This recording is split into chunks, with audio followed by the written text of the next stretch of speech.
Hi everyone, welcome back to Maximum Attack Rallying. Just a short video this week. I just wanted to touch on a couple of things from Rally Sweden that was last weekend. If you haven't already watched the video about Snetterton, please do jump across to the main channel and watch that. As I said though, let's talk about Sweden. I think there's a couple of things that came up for me that I think are worth touching on. I think the first one is just that it was actually a really good event. It's not a rally that I usually get too excited about. I know lots of people like the additional interest of the winter rallies, but for me it's not my favourite. But I think this time it was really interesting.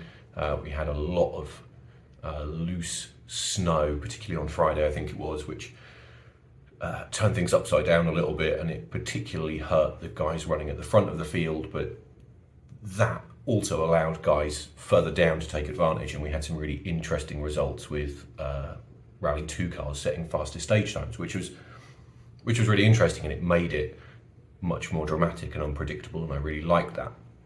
So I think from that perspective it was really good.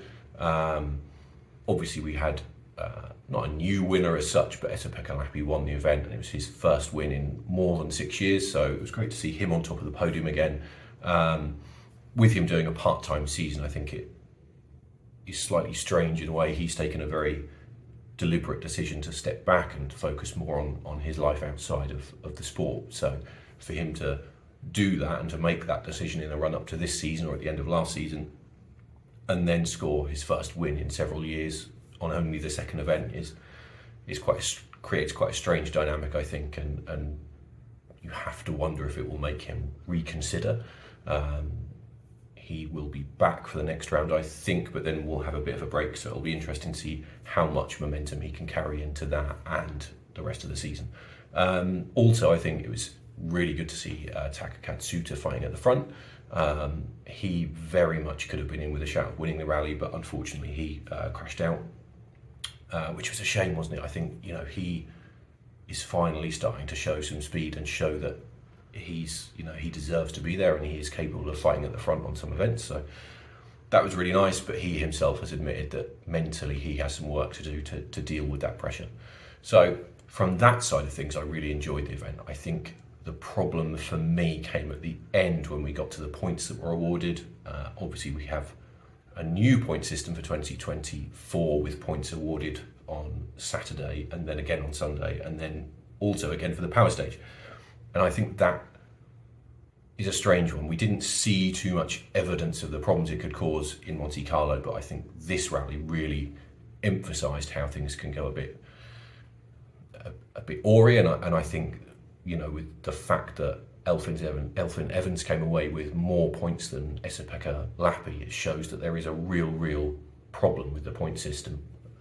You know, when the guy in second place is scoring more points than the guy who won the event. That for me is just, it's wrong. It's wrong on so many levels.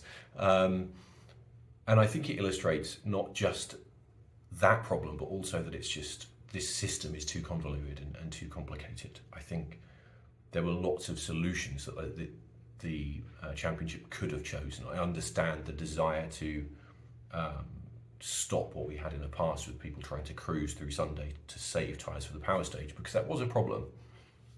Although that said, if you look at a lot of other forms of motorsport, Formula 1 for example, it's accepted that people will cruise to the end of the race once they are safe. But I understand the sentiment behind it, but I think that problem could have been solved in a much simpler way. So we could have simply not given any points for the power stage and just awarded those bonus points for the driver that set the most fastest stage times on Sunday or across the whole weekend. That would have been a much more elegant solution, I think. Even with the current system, I think they could have implemented that in a way where the driver that won the rally still had the most points. You know, I think they could have changed the numbers a little bit, so you weren't in a position where you could win the rally but not score as many points as someone else. And I think we're not talking about a small margin here. You know, Lappi scored 19 points for winning the rally. Evans scored 24 points for finishing second because of his cumulative performance over the weekend. And I think perhaps most strangely, Thierry Neuville finished fourth and scored 18 points. So he only scored 1 point less than Lappy. And I mean, for Lappy, it doesn't matter because he isn't in the championship fight. And for him, you know, winning the odd rally is fine, and scoring points for the team is fine. But I think, as Elfyn Evans has said in a couple of interviews now, it really undermines the value of a win if you can finish second or even finish off the podium and still score enough points that it almost doesn't matter. You know, we're effectively in a position where you could go through the entire season, not actually win a single event, and be in contention for the championship. And I think that is a problem. And I think it's something that they really, really urgently need to address, because ultimately winning rallies is still the ultimate prize and should be the ultimate aim. And while this new system has been designed in theory to try and stop people from cruising on Sunday, I think what it could cause by accident is people cruising for the entire weekend, just trying to play it safe to score as many points as they can on Saturday and then as many as possible on Sunday. So you end up in this weird position where people are almost reluctant to push it and really go for it, because if they bin it on Saturday, they will lose lots of points. If they bin it on Sunday, they'll lose lots of points. So I think it's shown this weekend that there's something really broken with that system still. As I said, it's too complex to begin with. I still think the best solution is to just go back to the point system that we had last year in terms of the event itself. So the rally winner scores 25 and the person second scores 18. And then you can, I still think there is merit in awarding bonus points, but the way that we award those bonus points has to be reconsidered, I think. And having effectively bonus points for Sunday and bonus points for the power stage is probably too much. It's tipping the balance away from the winner, because the winner can still only score 30 points as they could last year. And you now end up in a position where people further down the order can score more than they could last year. So that might bring things closer, but it also undermines winning the event.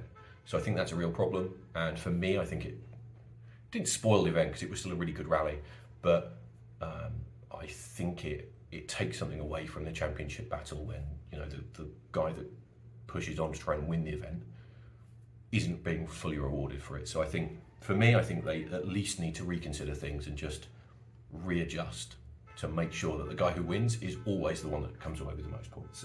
So I just wanted to touch on that because I think it's an interesting topic. I would love to know what you think about it. Are you a fan of the new point system? Do you think it's made things worse? I've seen mixed comments about it online, mostly negative, to be honest, but there are a few people that are backing it, which surprised me a little bit. I thought it would be overwhelmingly negative, but I've had more positive feedback than I expected.